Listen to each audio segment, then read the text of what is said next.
The storm outside had forced dozens of flights to a halt, and the airport, usually alive with eager footsteps, felt like a place where time itself was holding its breath. Under the vast glass windows, rain pounded like restless fingers, blurring the world beyond. Amid the stranded travelers, one man sat completely still, shoulders tense, eyes fixed on nothing. His name was Adrian Hale, a CEO known for building empires, commanding boardrooms, and making impossible decisions look effortless. But today, sitting alone in a black suit that somehow made the loneliness around him feel heavier, he looked less like a man of power and more like someone drifting without direction. No one knew that mere hours earlier, he had stood before the graves of the only two people who had ever loved him without conditions, his parents.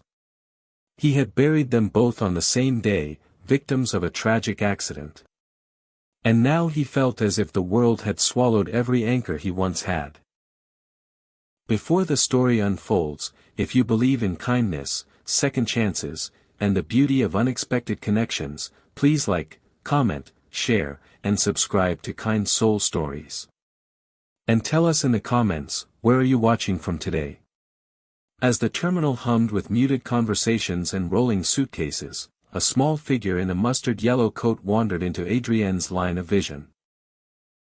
She couldn't have been more than 4 years old with curious blue eyes and a knitted head shaped like a cat. Her tiny backpack bounced with each step as she walked straight toward him, pausing just inches from his polished shoes. For a brief moment, Adrian didn't even notice. He had become so used to people keeping their distance that the presence of someone so small and fearless felt unreal. When he finally looked up, the little girl was studying him with the kind of innocent seriousness only children possess, as though she could see something behind his expression that others never bothered to look for. And then, in a soft voice that cut through the noise around them, she asked, "Are you lost too, mister?" Her question hit him harder than he expected. It was not just the words. It was the sincerity behind them. She wasn't asking about directions. She wasn't pointing to a gate number or a boarding pass. Somehow, without knowing anything about him, she had spoken to the part of him he had spent years burying under work and responsibilities. Adrienne's throat tightened, and for a moment, he couldn't speak. He felt the weight of grief pressing against his chest. And in that moment, this tiny stranger had unknowingly cracked open a door he had kept locked since childhood. A few feet away, Marina Alden, the little girl's mother, rushed forward with her suitcase, her face flushed with worry. She apologized quickly, assuming her daughter had disturbed a busy executive, but to her surprise, Adrian shook his head gently. He didn't tell her what her daughter had truly asked.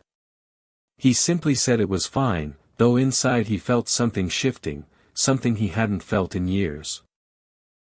The little girl, whose name Marina later mentioned was Hazel, continued to stand beside him, as though his presence comforted her as much as hers comforted him. As the delay extended, Marina and Hazel settled a few seats away, but Hazel kept glancing back at him, offering him small, warm smiles whenever their eyes met. The hours dragged on, and the storm only grew worse.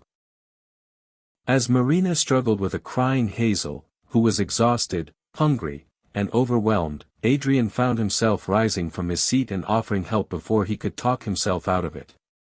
He bought Hazel a small stuffed airplane from a nearby shop and brought Marina a cup of chamomile tea that he hoped would ease her stress. Marina looked at him with a mixture of gratitude and confusion. This was not the behavior she expected from a man who carried himself like someone untouchable. She thanked him quietly, but what surprised her most was the softness in his eyes, a softness that didn't match the sharp suit or powerful demeanor. When Hazel finally fell asleep on her mother's lap, Marina and Adrian talked. She learned that he had no family left, that work had replaced human connection for him long ago, and that today's grief had left him feeling hollow in a way he didn't know how to describe. He didn't go into details, but he didn't need to. Marina could see the weight he carried.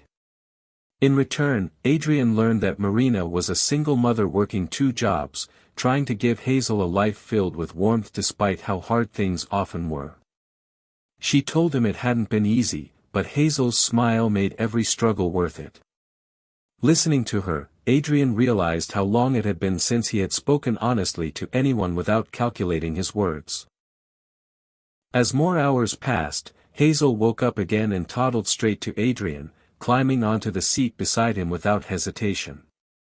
She showed him her stuffed airplane, giggled when he pretended it could fly, and leaned her head lightly against his arm as if she had known him for years. Adrian felt something inside him thaw, a quiet, unfamiliar warmth spreading through a heart he thought was permanently frozen. For the first time since his parents' accident, he didn't feel entirely alone. Marina watched them and felt a strange mix of wonder and unease. This powerful man, who likely spent more money in a week than she did in a year, looked utterly transformed by her daughter's presence. When the announcement finally came that flights were cancelled for the night, chaos erupted. People scrambled for hotel vouchers and rebooking lines. Marina panicked because she couldn't afford a last-minute hotel and didn't know how she would keep Hazel warm and safe in the crowded terminal overnight. Seeing her distress, Adrian stepped forward and gently insisted they take the extra room he had already booked. Marina resisted at first, pride tugging at her. But when she looked at Hazel, shivering and clinging to her stuffed toy, she accepted, though her voice trembled with embarrassment and gratitude. That night at the airport hotel, after ensuring Marina and Hazel were settled safely, Adrian returned to his room. But sleep refused to come. Hazel's question echoed in his mind. "Are you lost too, mister?" He realized the answer was yes, and he had been lost long before today. He thought he had filled the emptiness with success, with money, with achievements. But none of it had given him what Hazel had unknowingly offered him in a single moment: human connection. Something his heart had been starving for. If this story is touching your heart so far, please consider supporting Kindness Corner with a like, share, comment, and subscription. It helps us continue sharing powerful stories that inspire hope. The next morning, when their new flights were confirmed, Hazel ran to Adrian and wrapped her tiny arms around him. Marina watched, stunned, as Adrian knelt and hugged her back with a tenderness that didn't match his strong corporate image. Marina thanked him once more. But before she could step away, Adrian surprised her. He said that meeting them had changed something in him, that he wanted to live differently, and that Hazel had reminded him of something he thought he had lost forever, his own humanity. Marina felt a lump rise in her throat. She didn't know what to say, only that she believed him. Just before they parted ways at the gate, please comment below. What do you think Hazel saw in Adrian that no one else did? As their flights boarded and their paths diverged, Adrian felt a renewed sense of purpose. Subtle, fragile, but real. Hazel had handed him something priceless, a reason to believe that no matter how lost someone felt, a single moment of kindness could guide them back to themselves. And as he walked toward his gate, he whispered the answer he had been too afraid to give her the first time. "Yes, Hazel, I was lost, but because of you, not anymore." If this story touched your heart, please like, share, comment, and subscribe to Kind Soul Stories. Your support helps us bring more heartfelt stories to people around the world.